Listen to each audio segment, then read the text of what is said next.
રિક્ષાવાળાએ લઈ જવાની ના પાડી તો શિક્ષકે બાળકોના માથે પુસ્તકોના પોટલા નાખી દીધા. ધૂમધકતા તાપમાં બાળકો રસ્તા પર ભારે પોટલા ઉંચકીને ચાલવા મજબૂર બન્યા.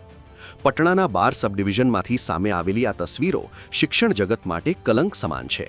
જે બાળકોના હાથમાં પેન હોવી જોઈએ એ બાળકોના માથે આજે પુસ્તકોનો ભારે બોજ નાખીને તેમની પાસે મજૂરી કરાવવામાં આવી રહી છે.